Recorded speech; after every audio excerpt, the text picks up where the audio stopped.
Alright, it's Will from Monkey Steals Peach here today with another episode of Real Heroes of Martial Arts. So for today's video, I'm at the Jingu Athletic Association to tell you a little bit about Huo Yuan Jia and founding of the Jingu.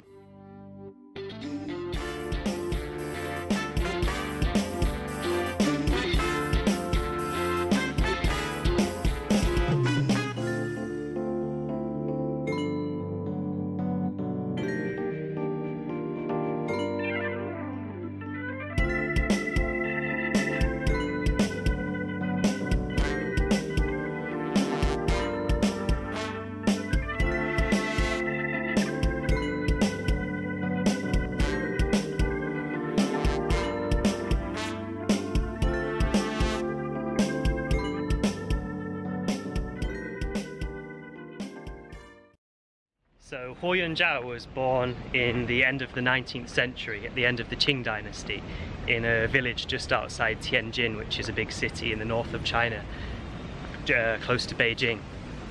And his family was a family of martial artists. All of his brothers, they all trained martial arts with his father. They trained the Mizong style, which is a style of long fist. And the thing with Huo Yuan Jia is he was really sick and weak as a kid, so his father forbid him from training and just got him to study like the classics and you know, get a literary education. But he was insistent that he wanted to train, so what he used to do is go and watch the class and train in secret by himself from what he'd watched during the day. And then the story goes that one day a guy came to his father's school to challenge his father and challenge all the students, but none of them could beat him. So Huo Yuan Jia then himself stepped in and accepted the fight and beat the guy. And then after his father realized, he agreed to let him continue training. So Huo Yuan Jia then rose to fame after winning several fights in Lei matches in both Tianjin and here in Shanghai. But his most famous one was a supposed fight against a British strongman called Hercules OBrien, and apparently the guy was going around saying that he could beat anyone in China. So Huo Yuan Jia then arranged a big publicized match, and the guy then chickened out at the last minute and the fight never took place. And that was all reported in the newspapers, and that's when he began to really become famous.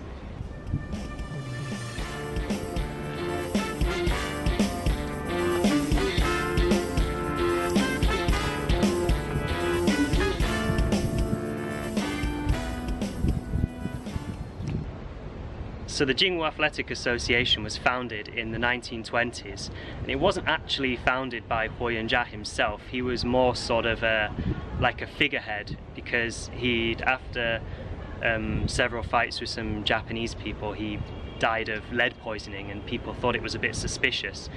So the actual founders of Jingu were a committee of people who were connected to right-wing revolutionary groups that were involved in overthrowing Qing dynasty.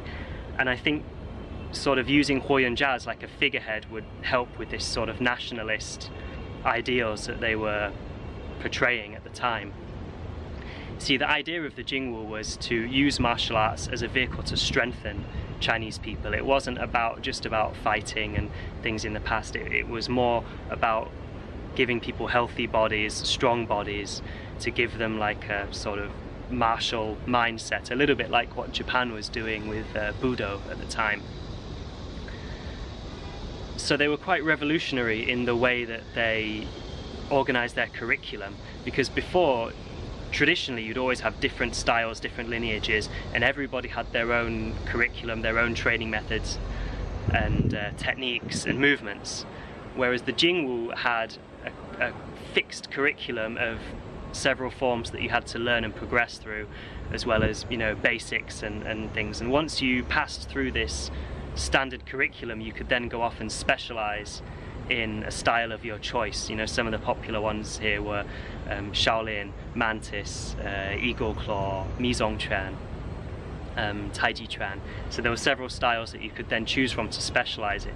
A lot like a modern university, you know, how you go through your compulsory education, build up a foundation, knowing a bit of everything, and then you choose your field of interest and specialize in it. And so that's kind of what they were doing here. So the Jingu Athletic Association started in Shanghai here in the 1920s at the building that I've just shown you. And then from there they began to spread, and they sort of created, I suppose you could say, like a franchise almost. You know, they went then down south and opened various branch schools in the south of China, in Foshan, in Hong Kong, and then they even spread out to Southeast Asia and built schools among the overseas Chinese communities there. Many of these overseas Chinese communities were also heavily involved in these nationalist groups that were involved in the overthrow of the Qing dynasty. You know, these were the people that really sort of supported the democratic, republican movements that were growing in China at the time.